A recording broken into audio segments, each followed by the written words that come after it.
Let's take a closer look at the intricate harmony of this song. Take a listen to this.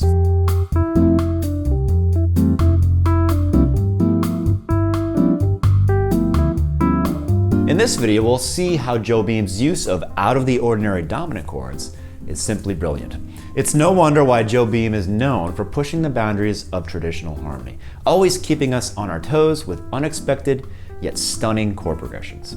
No matter how much you think you know about jazz harmony, Jobim's genius will continue to challenge and inspire you.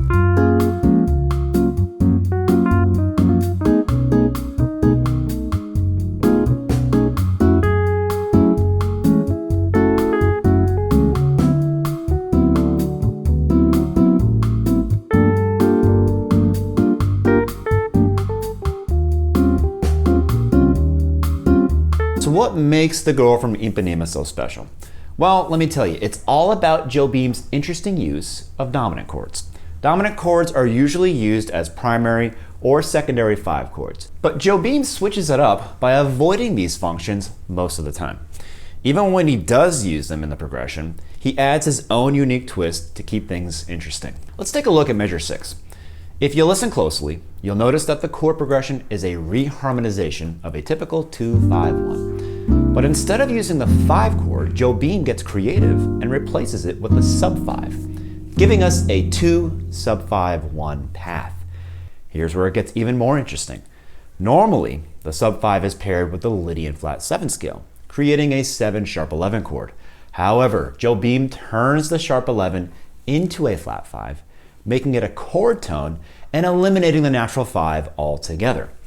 This little trick adds a unique flavor to the progression and sheds light on Jobim's treatment of dominant chords. At first glance, the G7 in measure 3 might seem like a 5 of 5. In fact, the 5 of 5 is a great chord to use when targeting a 2-5 progression, which is just a 5 chord that's been embellished with an interpolated 2 chord right before it. Let's take the example of the key of F major. The C7 chord is the 5-7, and we can target it with its 5 chord, which is G7. This tonicizes the 5 chord, which then resolves to the 1 chord, which in this case would be F. This gives us a standard and effective progression. 1, 5 of 5, 5 to 1. Now, if we interpolate the related 2 before the 5, we get F major 7, G7, G minor 7, C7 to F major 7. This turns the progression into a 1 major 7, 5 of 5, 2 minor 7, 5, 1. But here's where things get interesting. In the Girl from Ipanema, the G7 chord sounds much better when paired with the Lydian flat 7 scale, turning the G7 into a G7 sharp 11. This is a dominant chord with a sharp 11, and thus turns the G7 into a 2-7 chord. And yes, the 2-7 is a real function. This 2-7 chord is very closely related to the 5 of 5, but it's a 7 sharp 11 chord. You'll find this chord in many jazz standards, like in Take the A Train, and also Desafinado, another Jobim song. So the path, 1 major 7, 5 of 5, 2, 5, 1,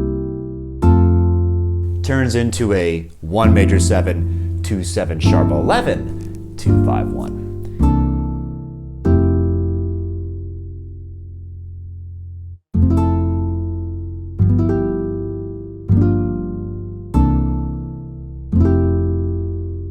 And if you listen to great jazz players, you'll hear how they use the sharp 11 in their lines when they improvise over that G7 chord. But as we said before, Jobim takes it one step further and reharmonizes the 5 chord with the sub-5, and reinterprets the sharp 11 as the flat 5, turning the G flat 7 into a G flat 7 flat 5.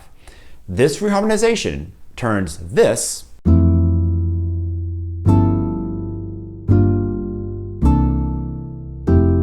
into this.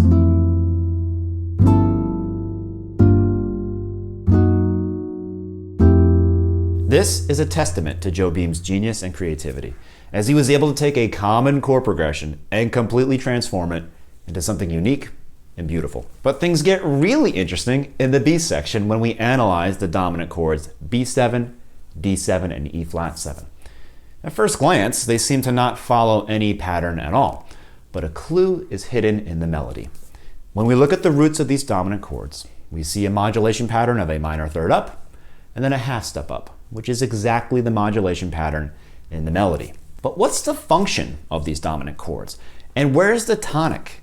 The trick is to understand dominant chords as Joe Beam does. They're not primary or secondary dominant chords, but rather flat 7/7 chords borrowed from the minor mode. The flat 7/7 chord is a great modal interchange chord that's usually preceded by the 4 minor chord, targeting the 1 chord in a progression known as the backdoor progression. In fact, we could just replace the 5 chord with the flat 7/7 in a 2-flat progression if we wanted to. And that's exactly what Joe Beam is doing here. We actually have an entire video dedicated to the flat 7/7 chord, so be sure to check that out after you finish watching this. So if we consider these 3 dominant chords in the B section as flat 7/7 chords, then they should all be paired with the Lydian flat 7 scale, becoming 7 sharp 11 chords. By reharmonizing the G flat major 7 in the first measure of the B section with an E flat minor 7 Dorian, we now have an entire sequence of 2 minor 7 to flat 7/7 chords. E flat minor 7 to B7 sharp 11 is a 2 flat 7/7 in the key of D flat.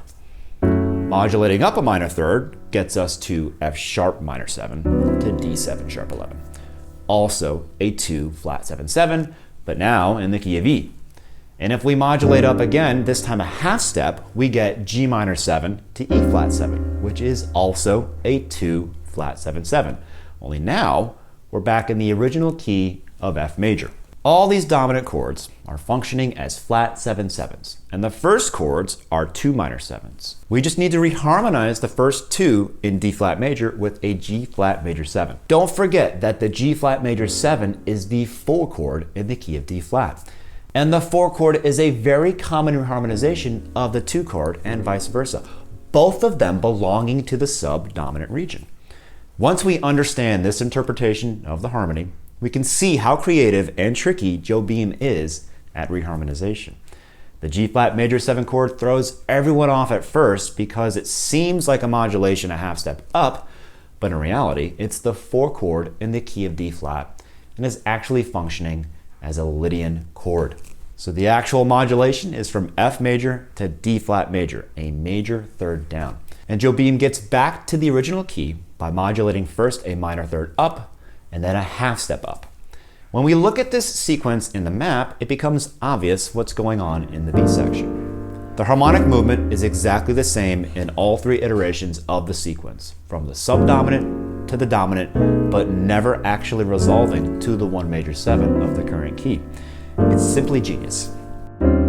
So there you have it, the genius behind Antonio Carlos Joe Beam's harmonic progressions.